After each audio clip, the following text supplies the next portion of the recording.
Balancing a Hohem iSteady M6 with a Samsung Galaxy S22 smartphone is very easy. All you do, make certain that all the axes are unlocked so that it swivels. Now I'm doing mine with a case on it. So you just simply swing it around, pop it in position, slide it, and as you can see we're heavy on one side here.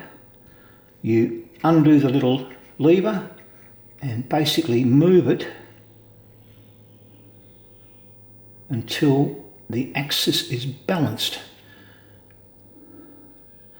And you'll know it's balanced if you position the gimbal in all these different positions and it stays put, it doesn't move. Now if you have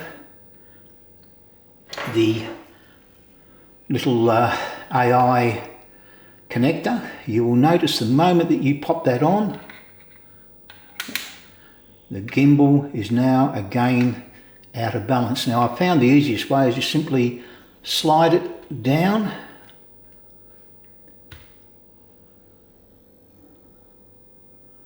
maybe a fraction more, and that's it. And you just press the button on the side to power it on. And there you go, that's how quick and easy it is.